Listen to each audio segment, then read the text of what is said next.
Welcome to kitchen queen. இன்றைக்கி நம்ம பார்க்க போகிற ரெசிபி வாழைக்காய் மசால் போண்டா. நம்ம எப்போவுமே உருளைக்கிழங்குல தான் மசால் போண்டா செய்வோம். ஒரு வாட்டி இந்த மாதிரி நீங்கள் வாழைக்கால மசால் போண்டா செஞ்சு பாருங்கள். ஒரு வித்தியாசமான ஒரு ட்ரை இது எப்படி செய்கிறதுன்றதை இந்த வீடியோவை நீங்கள் ஸ்கிப் பண்ணாமல் ஃபுல்லாக பார்த்தீங்கன்னா உங்களுக்கு புரியும். வாங்க இப்போது வீடியோக்குள்ளே போகலாம். இந்த வாழைக்காய் மசால் போண்டா செய்கிறதுக்கு 2 வாழைக்காவை இந்த மாதிரி வேக வச்சுருக்கேன். இதை இப்போ நம்ம தோலை உரித்து எடுத்துக்கலாம். வாழைக்காவை கொஞ்சம் நல்லாவே வேக வச்சு எடுத்துக்கோங்க. இந்த மாதிரி எல்லாத்தையும் நம்ம தோலை உரித்து எடுத்துருவோம். இப்போ எல்லா வாழைக்காவையும் நம்ம தோல் உரித்து எடுத்துட்டோம்.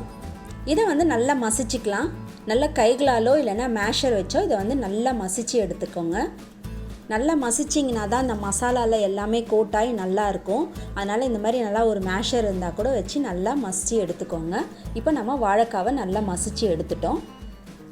இப்போ நம்ம மசால் ரெடி பண்ணுறதுக்கு ஒரு கடாயில் ஒரு 2.5 ஸ்பூன் அளவு எண்ணெய் ஊற்றிக்கலாம். எண்ணெய் நல்லா காஞ்சதும் ஒரு 1/2 ஸ்பூன் அளவு சீரகம் சேர்த்துக்கலாம். சீரகம் பொரிஞ்சதும் ஒரு 7-8 பூண்டை பொடிசாக நறுக்கி வச்சுருக்கேன், அதை சேர்த்துக்கிறேன்.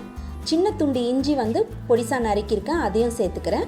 2 பச்சை மிளகா பொடிசாக நறுக்கினது அதையும் சேர்த்துக்கிறேன். கொஞ்சமாக கருவேப்பிலை. நீங்கள் இஞ்சி பூண்டை விழுதாக கூட சேர்த்துக்கலாம், ஒன்றும் தப்பு இல்லை. எல்லாம் போட்டு நல்லா வதக்கிட்டு ஒரு வெங்காயம் நல்லா பொடியாக நறுக்கி வச்சுருக்கேன், அதையும் சேர்த்துக்கிறேன். சேர்த்துட்டு நல்லா வதக்கி விடலாம். இப்போ நம்ம இதுக்கு தேவையான மசாலா 1/2 ஸ்பூன் அளவு வெறும் மிளகாய்த்தூள், 1/2 ஸ்பூன் அளவு மஞ்சத்தூள், 1/2 ஸ்பூன் அளவு கரம் மசாலா, தேவையான அளவு பெருங்காயத்தூள். இது நம்ம கடலை மாவும் கேஸு வாழைக்காவும் கேஸுன்றதுனால நம்ம பெருங்காயத்தூள் சேர்த்துருக்கோம். தேவையான அளவு உப்பு போட்டு நல்லா வதக்கிடலாம். இந்த மசாலா கொஞ்சம் நல்லா வேகிறதுக்காக கொஞ்சமாக தண்ணி ஊற்றி ஒரு 2-3 ஸ்பூன் அளவு தண்ணி ஊற்றினீங்கன்னா போதும். ஊற்றிட்டு நல்லா வதக்கி விடுங்க. மசாலா நல்லா வேகட்டும். அதனுடைய பச்சை வாசனைலாம் போச்சுன்னா தான் நல்லாயிருக்கும் மசாலா. இப்போ மசாலா நல்லா வெந்துருச்சு. நம்ம மசிச்சு வச்ச வாழைக்காவை அதோட சேர்த்துக்கலாம். சேர்த்துட்டு இந்த வாழைக்காய் கூட எல்லா மசாலாவும் சேர்ந்து வர மாதிரி நல்லா கிளறி விடுங்க. இந்த மாதிரி எல்லா பக்கமும் அந்த மசாலா நல்லா ஸ்ப்ரெட் ஆகி பரவணும். அப்போ தான் நல்லாயிருக்கும். சாப்பிடும்போது மசாலா வாழைக்காயில் பட்டு காரம் உப்பு எல்லாம் சேர்ந்து கரெக்டாக இருக்கும். இப்போ மசாலா நல்லா ரெடி ஆகிடுச்சு. கடைசியாக கொஞ்சமாக கொத்தமல்லி இலை தூவி கிளறி விட்டு நம்ம ஸ்டவ்வை ஆஃப் பண்ணிக்கலாம்.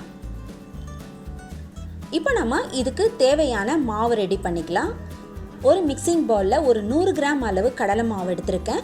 1 ஸ்பூன் அளவு அரிசி மாவு, கொஞ்சமாக மிளகாய்த்தூள், கொஞ்சமாக மஞ்சத்தூள், தேவையான அளவு உப்பு, கொஞ்சமாக சோடா உப்பு போட்டு தண்ணி ஊற்றி நல்லா மிக்ஸ் பண்ணிக்கலாம். இது நீங்கள் ரொம்ப தண்ணியாலாம் மிக்ஸ் பண்ணக்கூடாது. ஓரளவுக்கு திக்காக மிக்ஸ் பண்ணிங்கன்னா தான் அந்த போண்டாவில் இது கோட் பண்ணி நம்ம போடும்போது கரெக்டாக நிற்கும். அதனால் ரொம்ப தண்ணியாக மிக்ஸ் பண்ணாதீங்க.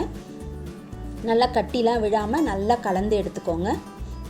பாருங்கள், நல்லா மாவை நம்ம நல்லா கலந்துட்டோம். இந்த பதத்தில் இருந்தால் போதும், ரொம்ப தண்ணியெல்லாம் வேண்டாம். இப்போ நம்ம மசாலா சூடெல்லாம் நல்லா ஆறிடுச்சு.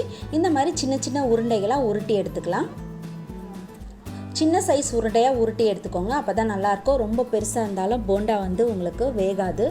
இன்றைக்கி நான் இந்த போண்டாவை டீப் ஃப்ரை பண்ண போதில் நீங்கள் எல்லாருமே ஆயில் நிறையா இருக்குதுன்னு கேட்டுகிட்டே இருக்கீங்க. அதனால் இன்றைக்கி நான் டீப் ஃப்ரை பண்ணாமல் இந்த மாதிரி பணியார குழியில் கொஞ்சமாக எண்ணெய் விட்டு இந்த மாதிரி போட்டு எடுத்துருக்கேன். ஒரு பக்கம் நல்லா வெந்ததும் அடுத்த பக்கம் பரட்டி போட்டு நம்ம எடுத்துக்கலாம். பாருங்கள் எவ்வளோ அழகாக வந்திருக்கு பார்த்தீங்களா. உங்களுக்கு டீப் ஃப்ரை பண்ணணுனால நீங்கள் பண்ணிக்கலாம், இல்லை இந்த மாதிரி பண்ணாலும் பண்ணிக்கோங்க.